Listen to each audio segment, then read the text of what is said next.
Hello, once again, it's Matthew here from Matthew North Music, and if you like the sort of content that's on my channel, if you're into music, if you're into records, if you're into hi-fi, if you're into electronics, guitars, then please think about subscribing to my channel, because every subscriber really does help this channel grow. Just click the subscription button down below, and also if you click the little bell icon, that will then inform you of each new video that's coming along. And of course, if you like this video, please hit the like button as well. Anyway, getting on with today, we've got a little bit of an unboxing and review video. Obviously I can't put any audio on this video because of YouTube content matches, but I have recently acquired something that's in this carrier bag. And what we have here is the 2020 box set version of Goat's Head Soup by the Rolling Stones. Now, I haven't actually listened to this album before. It's an album I don't really know. But in recent times, I've been listening to all the Stones 60s albums in order.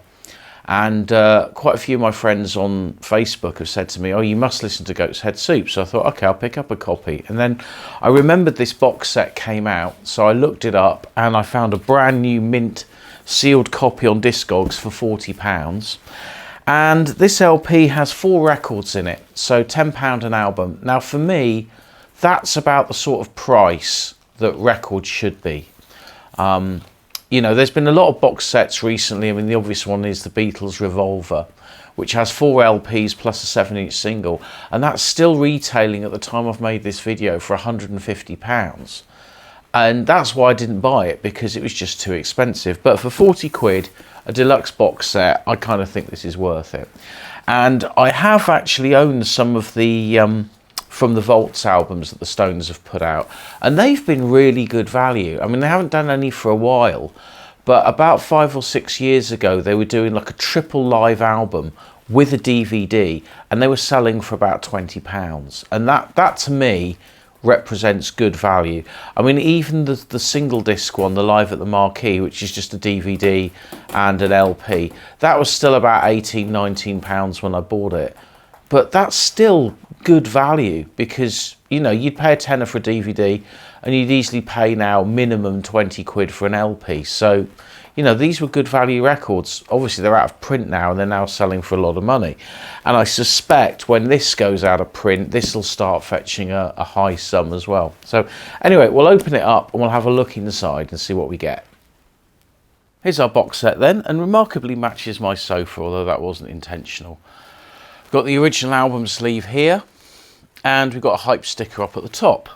And if we look at the hype sticker, it tells us it's a half-speed mastered album done in 2020. It's got a bonus track featuring Jimmy Page called Scarlet, presumably because that's the name of his daughter. Double LP of a legendary 1973 concert, A Brussels Affair, all on heavyweight 180 gram vinyl. Well, we've got this sheet on the back of the box, and it's kind of showing us what's inside. So there's the box, the Goat's Head Soup, and then the Brussels Affair, and that's done in the same style as all the other from the Vaults albums. We've got our track listing on the back, and you know, the live set is kind of it hasn't really changed much in the last 50 years really. You know, you've still got Brown Sugar, Tumbling Dice. You've got some of the tracks off this album, obviously, like Star Star, etc. And then Can't Always Get You On, Midnight Rambler, Honky Tonk Woman, Rip the Joint, Jumping Jack Flash, Street Fighting Man. Interesting, there's no I Can't Get No Satisfaction, which is what they've kind of ended their set with for about the last 40 years. But it might not even be a complete set because it's only on 2 discs, and I suspect the Stones were playing for longer back then. I'm not sure. Anyway, nice set anyway. Let's get the box open. I have my trusty scalpel here, and we'll just get the plastic off. Now notice this sheet is smaller than the back, so hopefully it will fit inside the box once the box is open. And I'll put this to one side because I like to keep hold of the hype sticker, so I'll just cut that out and stick that in the box. And we'll remove this sheet here, which, yeah, it will fit inside, although obviously I'll have to fold that. Well, it's interesting, it's actually perforated along here, so you could in theory cut it off but I won't do that. If we remove the front of the box then, and the box is made of very nice thick card, very, very solid, and it's printed yellow on there. And so the first thing we have is the album. We tip that out, and this is a double album as a gatefold. I'm not sure if they've released this as a standalone double album or not, but it's pretty authentic. Let me just pull the camera back. It's pretty authentic to how the original was. There, Keith on the back, Bill, Charlie and Mick, the other Mick. And we take out our inner sleeve. We've got nice photos of other people involved. Billy Preston, Ian Stewart, Jim Horn, Nicky Hopkins, Jimmy Miller, the producer, Andy Johns, the engineer. And yeah, it's very nice solid sleeve. We look at the record now, and interesting, it's actually on Polydor, obviously, because the Stones at the time, they had their own label, Rolling Stones Records, and I think Warner Brothers distributed it ultimately. But yeah, this is on Polydor. This is all part of Universal, I think. But it's just really weird seeing Polydor associated with the Stones, because, you know, I've literally never seen that before. Anyway, it's a nice looking LP. There's a big hair on there. It's not one of mine. That's really unusual. It's a great big dangly hair. Anyway, that's our first LP. We'll have a look at. I'm going to leave the records out at the moment because they won't be staying in these sleeves. I always put my LPs in proper polythene lined inner sleeves to prevent, you know, static damage, ring wear, etc. But no, this is the LP of alternative mixes. And if I look on the edge, it's absolutely dead flat, and there's not a mark on it. There's no scuff marks or anything. So yeah, that's really nice actually. I don't know where these were made. I'll have a look in a minute, see if they were where they were actually manufactured. Does it actually say where they were manufactured on the label? There's something about the Netherlands. So yeah, this looks like it's probably made in the Netherlands somewhere. Certainly a lot nicer quality than things like the MPO records that the George Harrison box set was pressed in.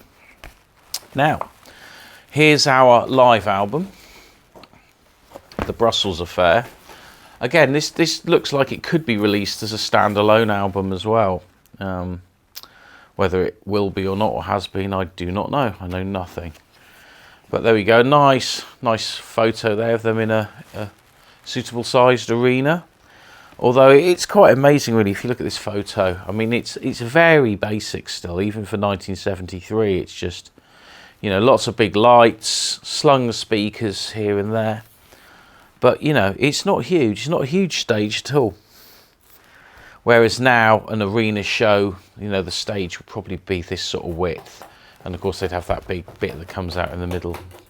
But yeah, it's a nice looking LP. It's got a, well, what looks like the tape box. So I would imagine that's probably just a mock-up based on what the original looked like.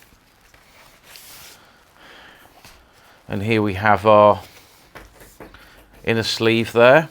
Bit of creasing there. Yes, that's been creased. That's probably done when it was packed. It's a little bit annoying, has to be said.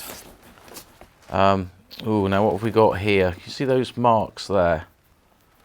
Yeah, some. Looks like it will come off, but yeah, I think that could be part of the sleeve packaging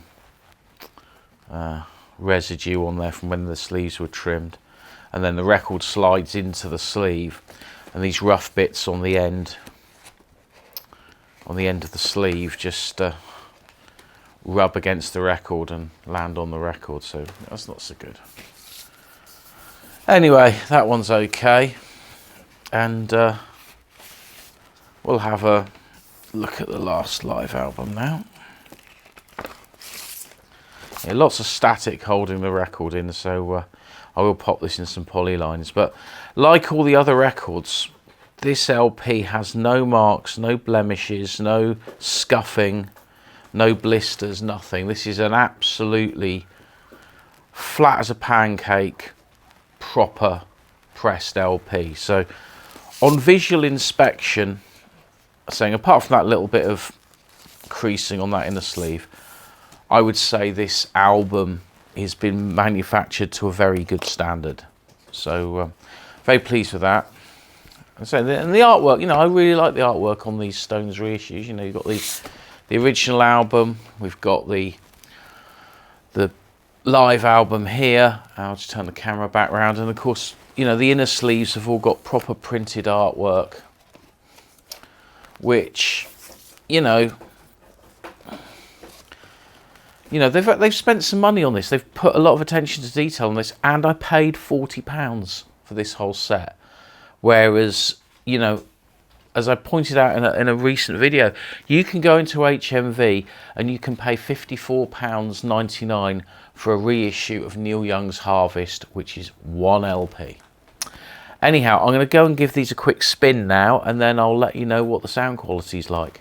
As you may be able to tell from my change of t-shirt, a couple of days have passed since I did the first bit of the video, and I've been able to give the records a good listen. Now, the first thing I played was the new remastered Goat's Head Soup. I haven't actually played the album of outtakes yet. I've just wanted to listen to the main album, and it sounds great. There's no clicks, no bumps, no wobbles. The sound is good and clear and punchy, and I think they've done a great job remastering it. So the album definitely sounds good. Now, presumably, if you buy the standard edition of the remastered Goat's Head Soup, it'll be the same LP. So you got no worries there. It's a good sounding album. As for the live album, well, this is terrific. The band are absolutely on fire on this. There's some great playing, and, you know, it's just woof from the way off. It's a great sounding live album. And there isn't that many this era of the Rolling Stones with Mick Taylor. There's not that many official live albums. Obviously, the go-to album is always going to be Get Your Ya-Ya's out from 1969, because that's just a killer live album from beginning to the end. I know it's got some overdubs on it, but I don't care. It just sounds great, as does the bootleg Liver Than You'll Ever Be that kind of inspired them to do that.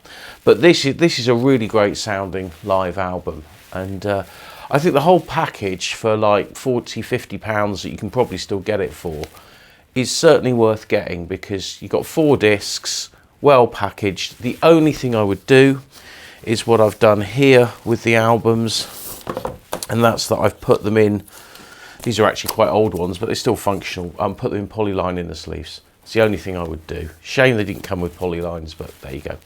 Anyway, I hope you've enjoyed this little video. If you have, please like and subscribe, and I'll catch you on the next one.